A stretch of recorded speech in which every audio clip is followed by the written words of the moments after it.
This is a podcast only because for two reasons. First, I had no time to make a video, and secondly, your imagination will give you better pictures to what I'm talking about, because I talk about a world that does not exist right now, but it might exist in the heads of some people. So close your eyes and imagine pictures to my words. From the looks of it, right now there are different actors who want to live in quite different ways. There is this loose group on the right side of politics that said more or less the same thing. Leave me the fuck alone. If I fail, I fail. If I succeed, I succeed. I don't want to be responsible for people that I don't know, that I don't like, and that I don't care for. And you are not responsible for me. Leave me alone. That's Western tradition. That's the way Western became the dominant society on the planet. And there are the others, those who can't leave them alone. And the three most successful parts of this group are socialists, that includes communists here, and then the cooperativists, often called the globalists, but that is essentially the same group, and then we have the Islamists, who are also globalists in their own regards. What do they have in common? Well, first, they hate individualism and people who celebrate self-sufficiency, and they hate borders and believe that they have the best system, and this system should rule, and there should be nothing besides them that could threaten their authority. Now we enter the problem that those three have quite different ways of life, and it might be quite different to find a way where they all are happy. How to solve that? Is this solvable? Oh yes, it is. Well, let's make a jump into the future. Let's say there is this wonderful leftist revolution, and let's watch how the world would look like then. I will draw this picture willfully over-exaggerated. So imagine a world with no borders, no nation borders at least. For most of the people, this would be a one planet, one nation situation, a government, let's say by the United Nations. They would live their lives as everyday life is dominated by a mixture of Islam and communism. Communism makes here the smaller amount.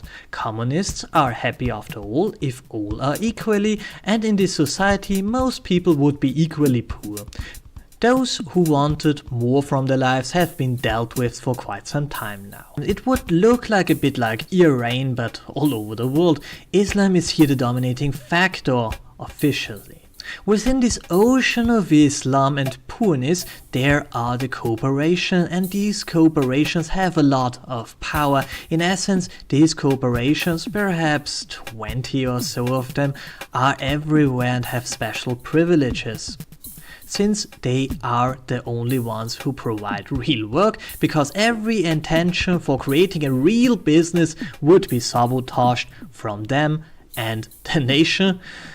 So you can't succeed there. These corporations will provide for those with higher value in their eyes, such as higher educated people. Special privileges like living on the corporate premises could be given, or having access to the corporation internal supermarkets and so on. So living once inside this corporation, your whole family would live in this corporation too, and after 2 generations, well, it would be hard to change corporation for sure. While most people are just world citizens, those people within the corporation have it way better.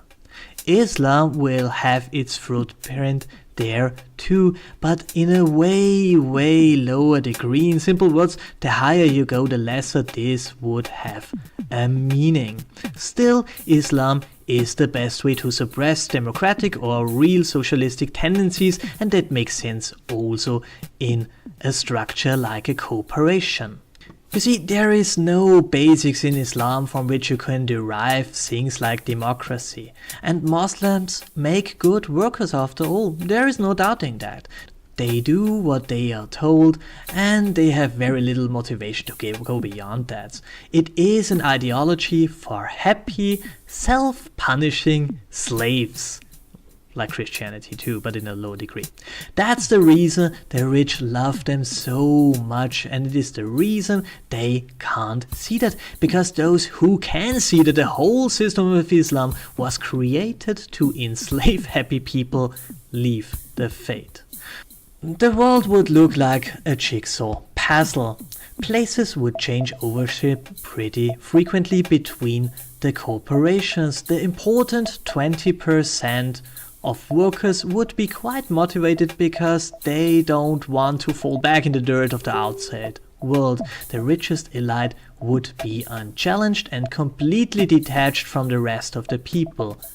It would be a mixture composed of people who inherited their wealth, this would be the most of them, and some people who made it up by marrying or being batshit crazy efficient in walking over bodies.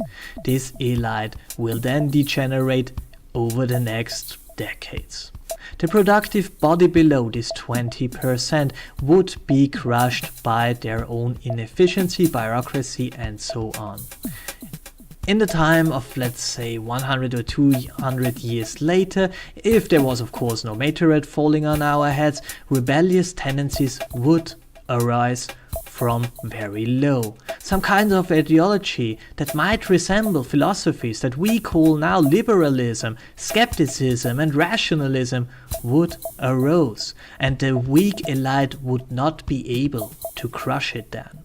But for the initial time of this new world order, the first 20 or 50 years, perhaps even 100 years, a time where the elite is still strong, the serving body is able and willing to serve, and the peasants are too stupid and lazy to rebel, this system would hold up for some time.